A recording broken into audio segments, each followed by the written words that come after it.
Bismillah, Assalamualaikum warahmatullahi wabarakatuh. Kita lanjutkan kembali ya materi public speaking.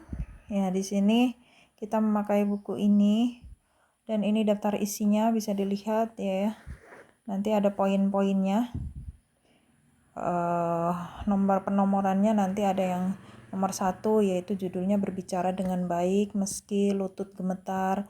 Lalu poin 2 jimat yang dimiliki setiap pembicara hebat sampai dengan poin 19.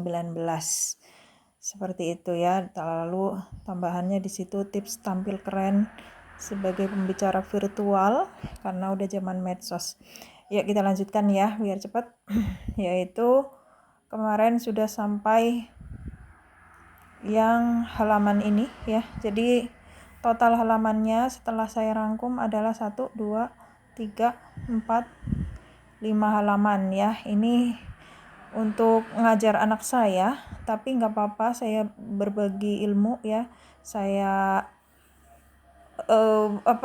kontennya saya share di YouTube dan medsos lainnya agar ada yang mau silahkan disimak ya, karena bentuk rangkuman tentunya akan lebih mudah difahami dan lebih singkat belajarnya.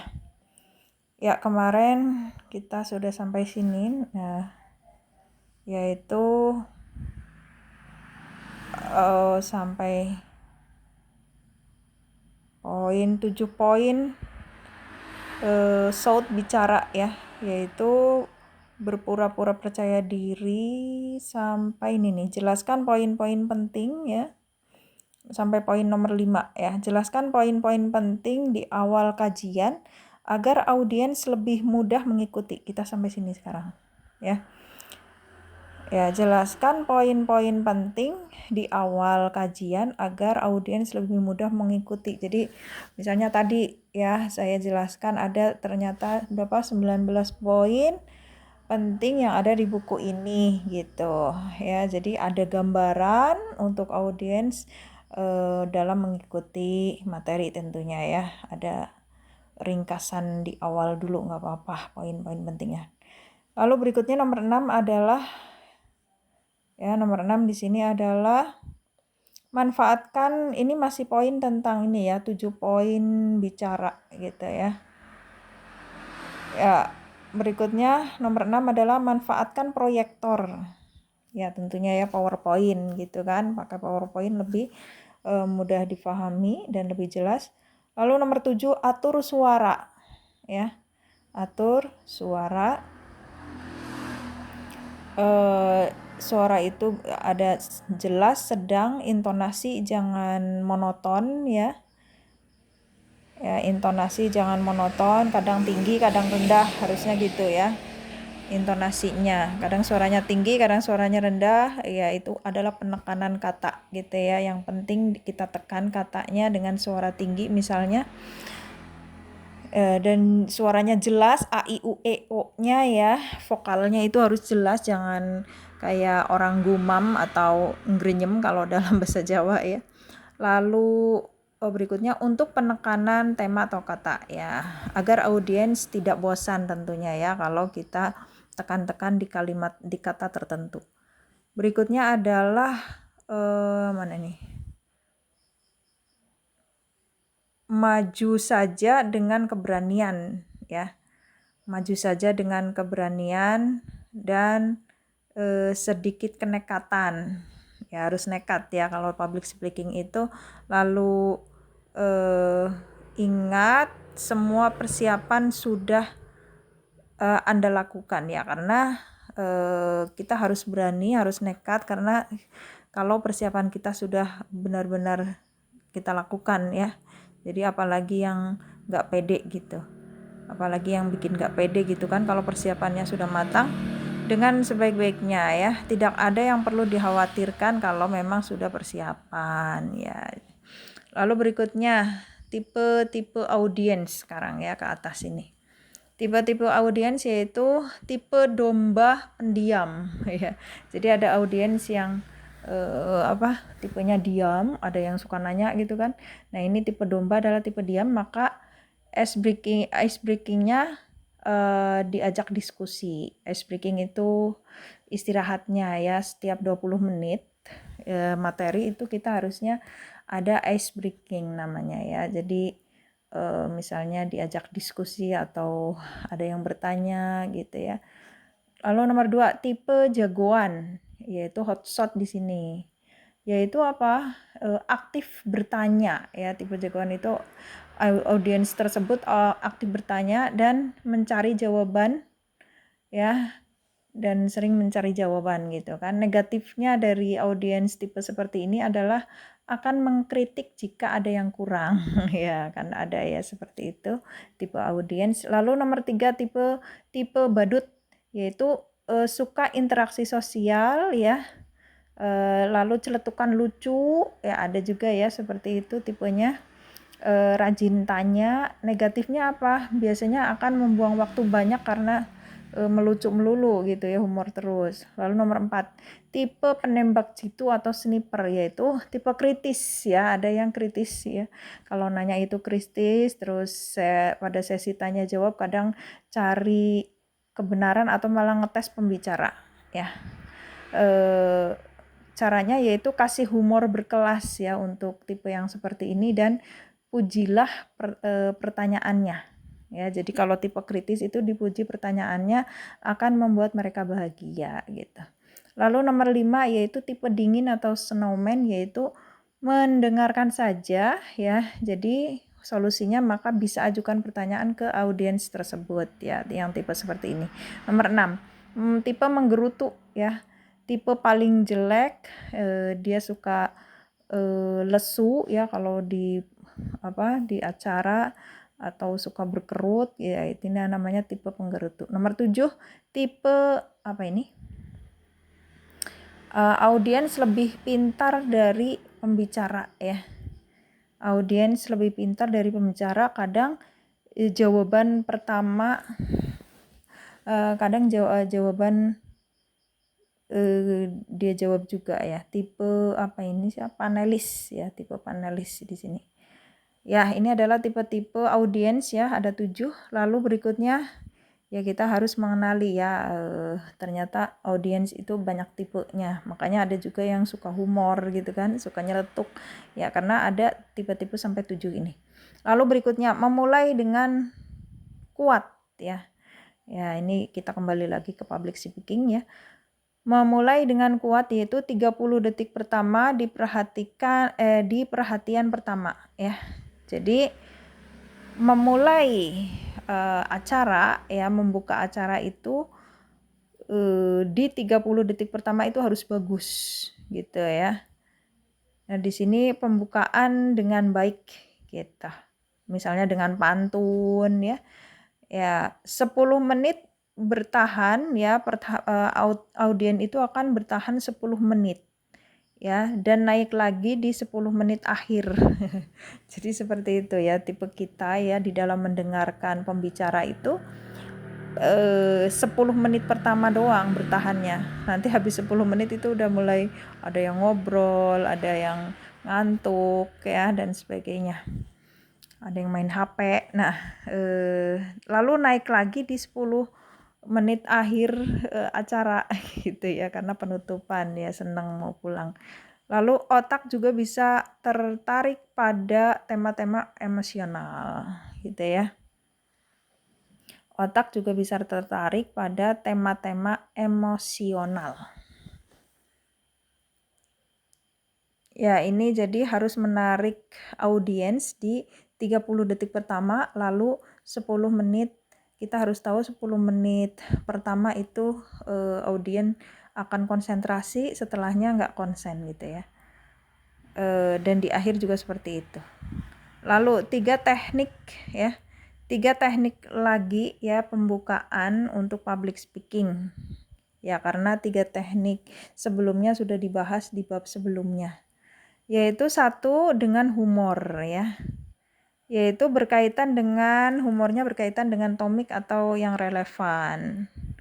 Lalu nomor 2 tidak menyinggung fisik ya dalam humor gitu. Lalu nomor 3 lebih aman lelucon yang mengolok diri sendiri ya. Jadi leluconnya itu lebih aman mengolok-olok diri sendiri. Ini adalah level humor yang paling tinggi ya. Mengolok-olok diri sendiri, misalnya ada kisah kocak di diri kita lalu kita ceritakan ke audiens, itu akan lebih menarik dan ini level tertinggi di dalam humor ya, daripada mencela orang ya pas humor. Mengolok-olok diri sendiri itu lebih bagus ya, pakai kisah nyata diri sendiri yang konyol. Lalu berikutnya nomor ya di sini perhatikan ya, Anda bukan pelawak, jangan berlebihan dalam humor gitu.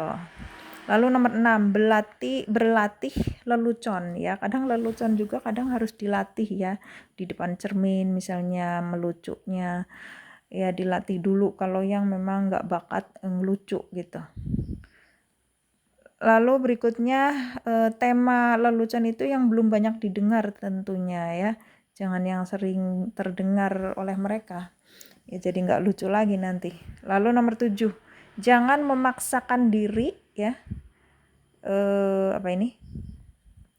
Jangan memaksakan diri memakai alternatif lain ya. Jika nggak bisa ngelucu gitu ya, nggak bisa humor, jangan memaksakan diri ya. Jika tidak bisa melucu ya, bisa dengan kisah ya, mengisahkan gitu ya kalau nggak bisa ngelucu. Lalu berikutnya nomor 2 ya, teknik pembukaan. Ini jadi masih teknik pembukaan public speaking ya, tadi dengan humor. Pertama misalnya dengan pantun bisa ya. Lalu nomor 2 adalah dengan data atau fakta ya. Sebuah data akan berkesan kuat ya ke emosi audiens. Misalnya data kanker di tahun ini adalah sekian-sekian gitu lah. Misalnya lagi ngomongin tentang kanker gitu kan.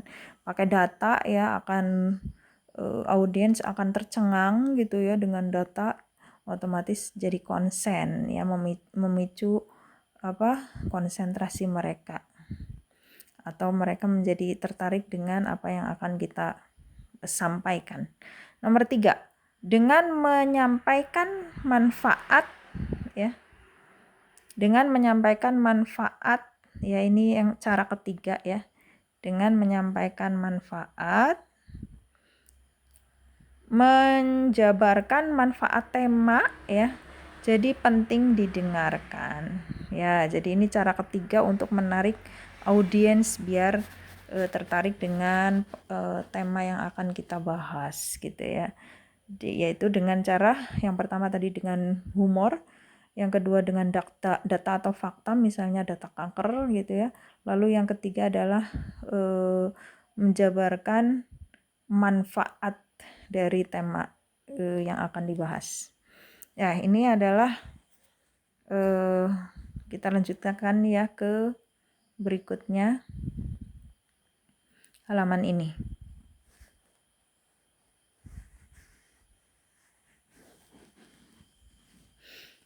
Ya, yaitu 5 ya, menggunakan gambar ya. Jadi bisa pembukaan kita masih tentang tema cara membuka podium ya, cara membuka acara, yaitu tadi dengan humor, dengan data ya, atau dengan menjabarkan tema, poin-poinnya ya. Nomor 5 adalah menggunakan gambar ya, memiliki makna ya. Gambar itu kan menjadi memiliki makna ya, mudah diterima dan diingat, mudah dicerna dan diingat ya. Ini adalah tips memulai pembicaraan. Lalu berikutnya adalah tips tampil keren sebagai pembicara virtual. Oh, ini salah ya peletakannya. Ini adalah di poin akhir ya. Ya, sekarang yang halaman ini dulu ya. Tadi salah halaman. Ya, tentunya yang halaman ini dulu. Ya, kita mulai, yaitu tadi sampaikan pesan dengan jelas dan menarik ya. Sampaikan pesan dengan jelas dan menarik.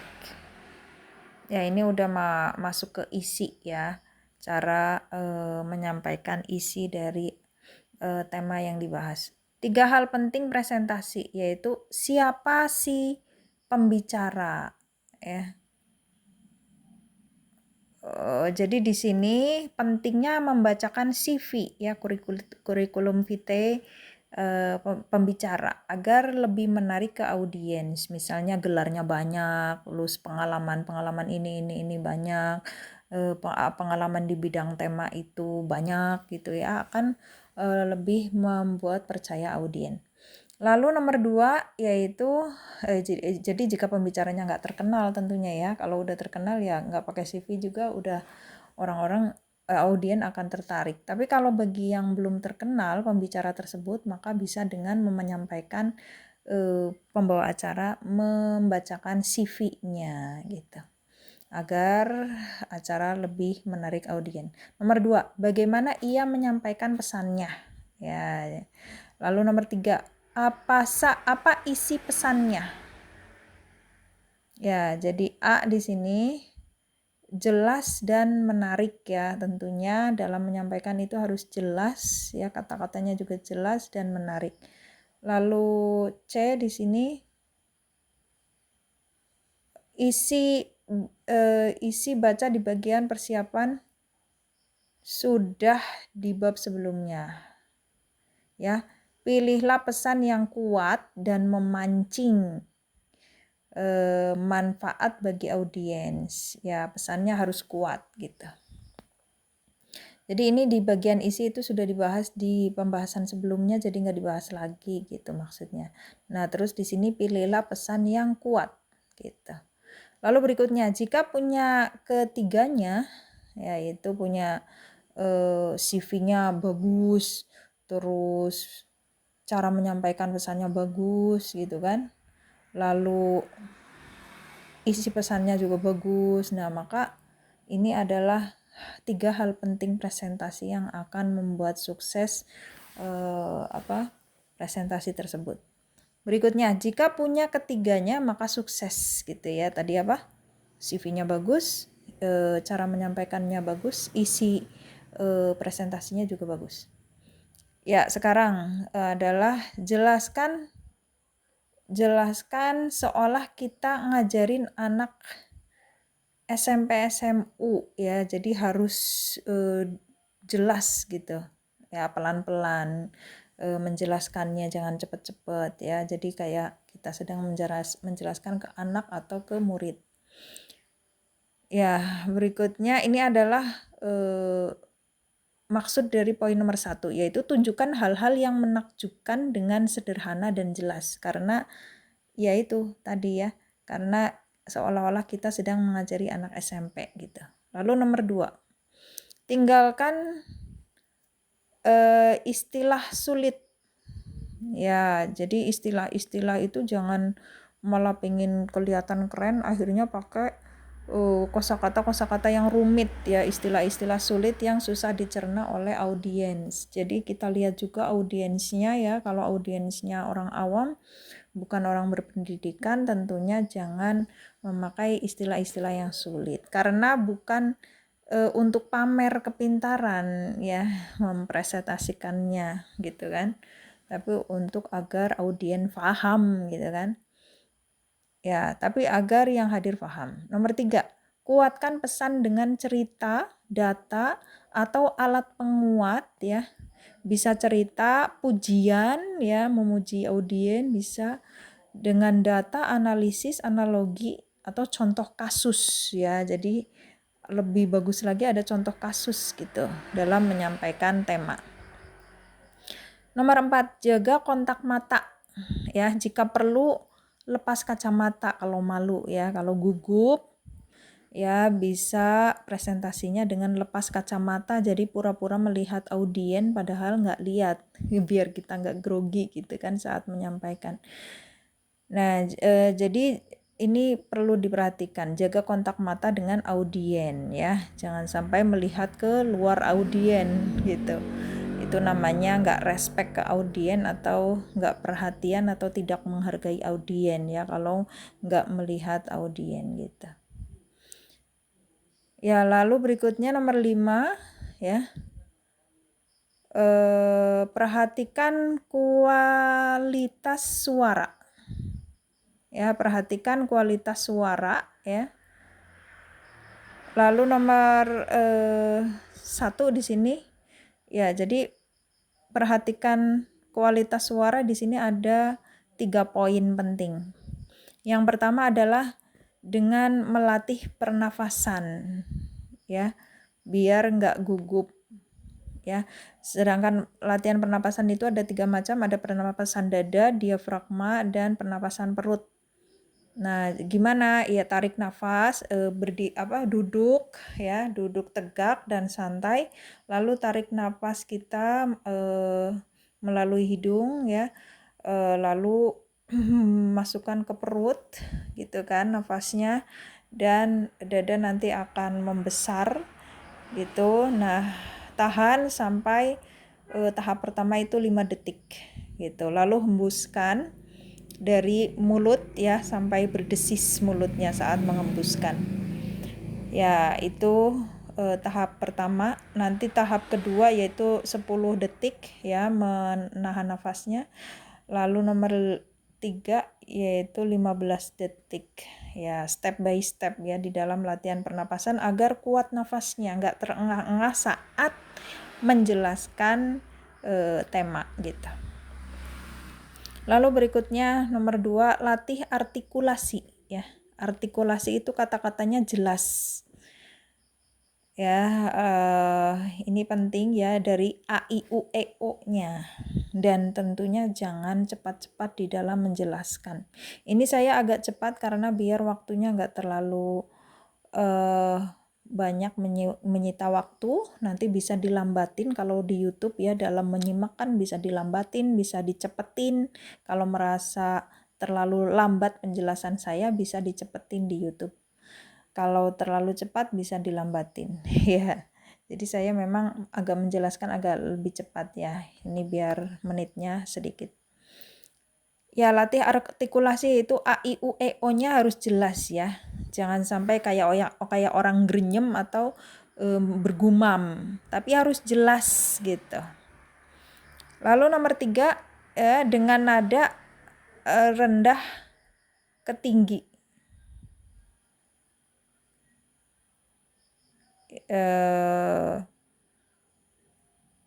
Kita lihat di sini nomor 3 ya. Nomor 3 adalah latihan intonasi. Latihan intonasi ya, kadang rendah, kadang tinggi. Jadi kalau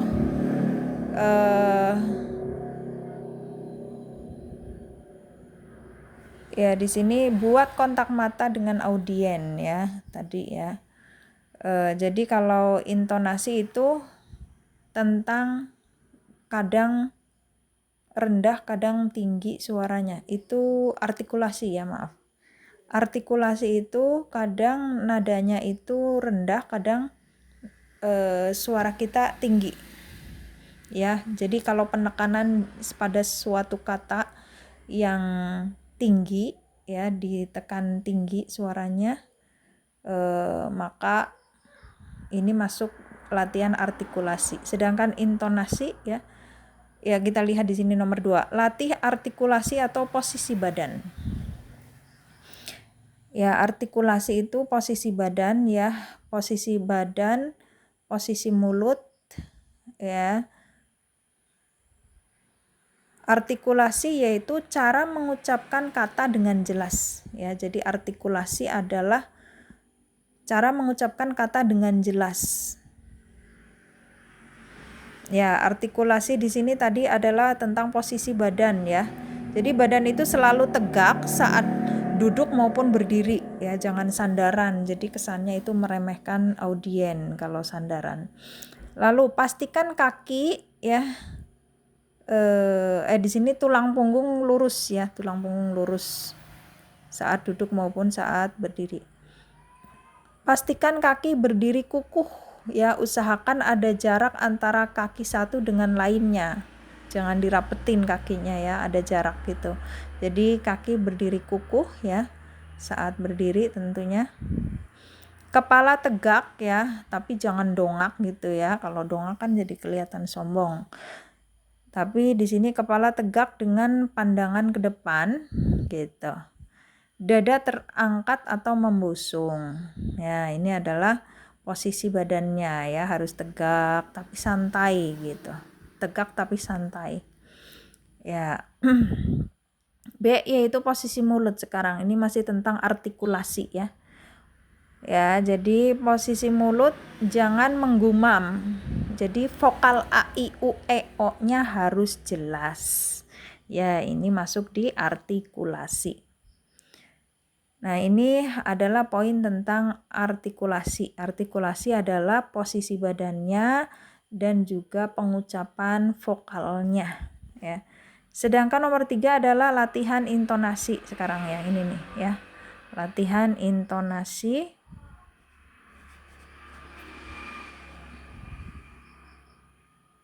Latihan intonasi yaitu intonasi adalah ketepatan tinggi rendahnya bunyi nada dalam setiap yang diucapkan ya. Jadi ini namanya intonasi.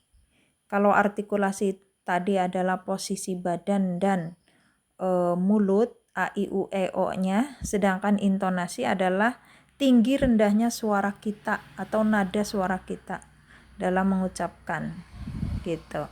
Agar tidak membosankan audien gitu kan kalau ada penekanan di kata tertentu. Intonasi juga apa ini? Merupakan ekspresi kata-kata gitu ya, intonasi itu. Contohnya cara melatihnya yaitu dengan misalnya do re mi fa sol la si do itu kan paling tinggi. Nah, kita ganti dengan nakala misalnya. Dari tinggi ke rendah, dari rendah ke tinggi. Nakala gitu ya. Itu adalah misalnya penekanan pada kayak gini contohnya. Aku mendapat 3 juta. Nah, beda dengan aku mendapat 3 juta. Beda ya.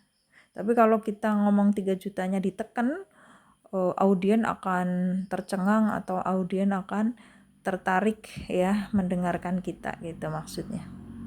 Nomor 4. Melatih ketepatan bicara ya. Aturlah kapan harus bicara dengan cepat atau lambat ya. Dan juga bicaranya tidak terlalu cepat dan tidak terlalu lambat gitu. Ya. Kadang bicara lambat itu di kata tertentu ya. Misalnya ditekan kata tersebut nadanya dan juga dilambatin. Itu adalah menandakan pentingnya kata tersebut gitu dalam kalimat. Berikutnya, tambahkan 4 hal agar tidak membosankan ya. Jadi bicaranya itu tidak datar doang gitu. Yaitu 1, beri penekanan pada kata-kata penting. Caranya tulis dengan huruf besar kata yang akan kita tekan. Misalnya di sini contohnya. Sukses ada sukses ya, suksesnya itu kan huruf besar tuh. Berarti kita bacanya nadanya tinggi. Sukses dan pelan ya. Sukses. Lalu adalah sedikit kebiasaan baik ya yang diulang setiap hari. Nah, diulang setiap hari kan di sini huruf besar.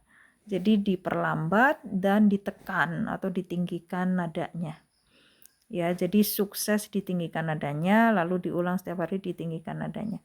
Sukses adalah sedikit kebiasaan baik yang diulang setiap hari. Nah, gitu ya. Sedangkan kegagalan, nah kegagalannya itu huruf besar, adalah sedikit keputusan buruk yang juga diulang setiap hari gitu. Ya, jadi ada penekanan pada kata tertentu gitu ya.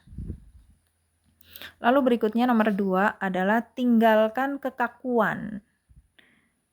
Ya, seperti anak-anak yang sedang main bersama gitu kan.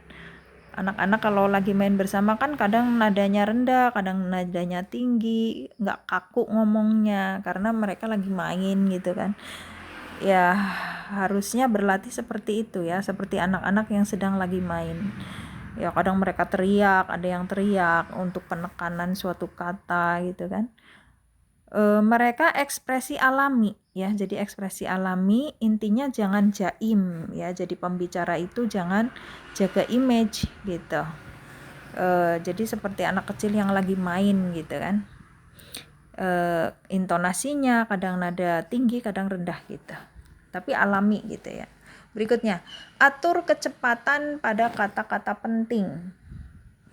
Ya, diatur ya pada kata-kata penting, tentunya dilambatkan gitu kan ngomongnya, dan penekanan pada kata-kata tertentu tadi ya, akan terlihat kata tersebut penting. Misalnya, saya mendapat 300 juta dengan ngomong saya mendapat 3 juta. Tentunya beda ya, akan terdengar beda gitu dengan intonasi lambat dan ditekan. 4. Berhenti sejenak ya.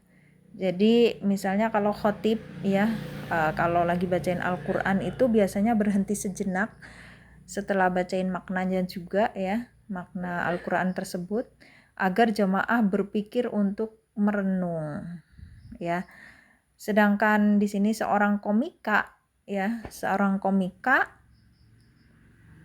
berhenti setelah bercerita ya. Tujuannya agar penonton berpikir lalu tertawa gitu ya. Ini contohnya seperti itu, contoh kasusnya ya. Jadi berhenti sejenak ya, ada jeda gitu. 14. Sampaikan dengan ringkas ya, makin singkat makin baik gitu. Dari penelitian, ingatan audiens akan turun setelah 18 menit. Tadi kan 10 menit ya di awal ya. Ini ya di sini dijelaskan 18 menit. Dan audiens mengingat 90% dari 18 menit itu. Ya, 90% selama 20 menit. Ya, jadi kalau bicaranya menjelaskannya 20 menit itu akan diingat 90%. Ya makanya kata-katanya harus singkat, padat dan jelas atau jawami'ul kalim kalau di dalam ilmu Islam. Ya 15 sampai 20 menit sebagai jendela pengaruh ya. Dan apa ini? Dan kisah dua suku kata. Ada kisah ya, para pembicara itu kadang mereka pembicara itu kadang memakai suku kata yang pendek, misalnya 2 suku kata, karena biar jelas didengar oleh audiensnya gitu. Ada yang seperti itu ya. Ada juga yang maunya 20 menit aja kalau ngisi presentasi gitu, karena memang konsennya hanya audien itu bisanya 20 menit gitu. Karena setelah 20 menit ke atas itu biasanya audien nggak konsen.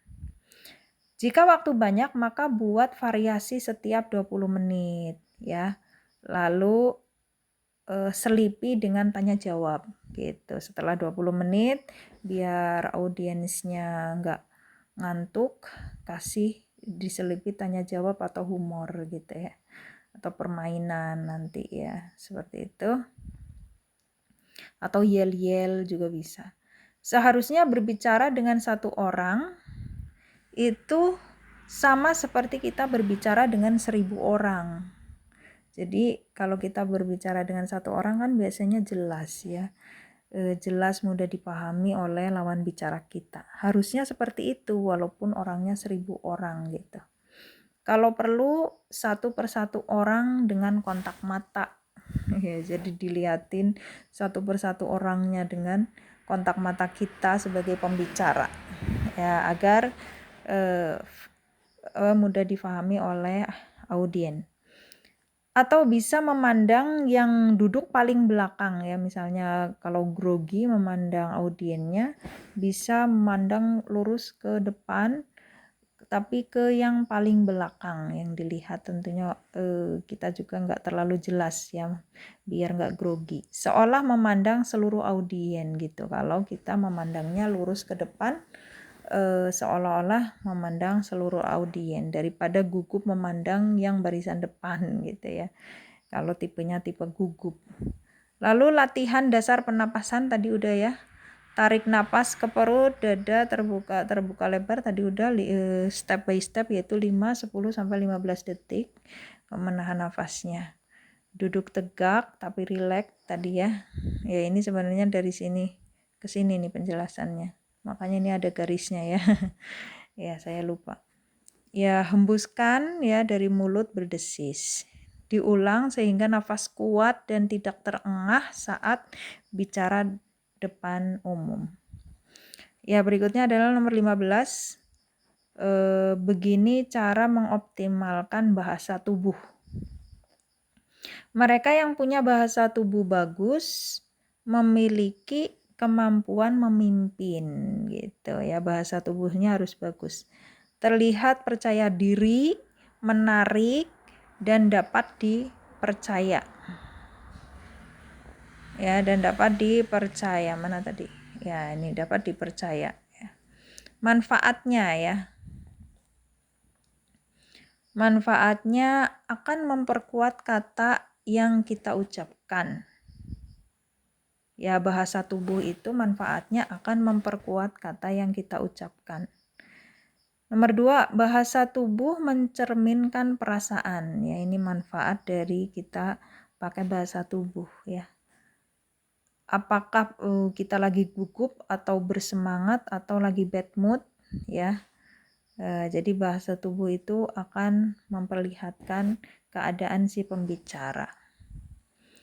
Ya, walaupun isinya biasa gitu ya, isi temanya itu biasa, tapi akan menarik ketika dibawakan dengan antusias dan ceria ya. Jadi pembicara itu harus ceria, nggak boleh cemberut gitu ya, makanya harus senyum terus ya. Jadi tidak membosankan. Jika kaku dan tidak semangat ya, maka tidak sukses di dalam menjadi pembicara. Contoh, ada yang tersenyum di pasar ya, walau tidak kenal, tentunya akan membuat pelanggan atau pembeli itu akan lebih tertarik gitu ya. Jadi bahasa tubuh senyum di sini. Bahasa tubuh adalah komunikasi tanpa kata-kata gitu kan. Pakar komunikasi ya menyebutkan ada 3 elemen komunikasi langsung. Ya, ada 3 faktor, elemen itu faktor ya. Ada 3 elemen atau ada 3 faktor komunikasi langsung, yaitu lewat tulisan, B lewat intonasi yaitu tinggi rendahnya suara kita, lalu yang ketiga yaitu dengan bahasa tubuh. Dan ini ada persennya ya. Untuk tulisan ya, lewat tulisan, komunikasi dengan tulisan itu hanya menyumbangkan 7% makna, 7% doang ya, sedikit kalau tulisan. Tapi intonasi ya, tinggi rendahnya suara kita itu menyumbangkan 38% makna yang sedang kita bicarakan gitu, makna pembicaraan maksudnya. Bahasa tubuh itu persenannya 55% makna ya. Jadi bahasa tubuh kadang kita pakai bahasa isyarat aja udah dapat 55% makna kan. Oh misalnya bahasa tubuhnya cemberut. Nah, itu berarti menandakan suasana hati pembicara lagi sedih gitu ya. Ya, atau tidak menghargai, misalnya senyum kecut berarti tidak menghargai audien misalnya seperti itu. Ya, jadi bahasa tubuh itu 55% ya. Tulisan cuma 7%, sedangkan intonasi tinggi rendahnya nada suara kita 38% ya, Masya Allah. Ya, jadi bahasa tubuh itu yang paling banyak ya mendominasi makna di dalam perkataan kita. Berikutnya, ahli kepemimpinan berkata, ya kola di sini berkata maksudnya ya. Ahli kepemimpinan berkata, bagian paling penting dalam komunikasi adalah mendengarkan apa yang tidak dikatakan. Tuh, makanya biasanya audien itu akan lebih melihat ke pembicaranya, bahasa tubuhnya, gesturnya. Nah, di sini bahasa tubuh itu dibagi dua, ada gestur, ada postur. Ada gestur tubuh, ada postur tubuh. Ya, jadi itu bahasa tubuh. Jadi bahasa tubuh diulang dibagi dua, ada gestur, ada postur. Gestur adalah gerakan tangan, kaki, atau kepala. Misalnya kepalanya menggeleng, menandakan artinya tidak gitu kan. Ya gestur adalah gerakan tangan, kaki, kepala. Kalau postur adalah dia posisi badannya itu bagaimana saat berdiri dan saat duduk. Dia gugup tidak ya saat duduk atau berdirinya, tegap tidak gitu badannya. Itu adalah postur. Jadi bahasa tubuh itu dibagi dua ya, ada gestur, ada postur. Nah, gestur kan yang sering ya, gerakan tangan gitu kan saat menyampaikan materi, atau gerakan kepala ngangguk atau geleng gitu ya. Nah, berikutnya sudah ya halaman ini. Kita lanjutkan halaman berikutnya. Halaman ini, 2 halaman lagi ya. Memang ini bagian kedua itu agak banyak. Udah 41 menit ya, Masya Allah. Atau berhenti dulu ya, 41 menit, nanti dilanjutkan lagi 2 halaman lagi ya. Barakallahu fiik.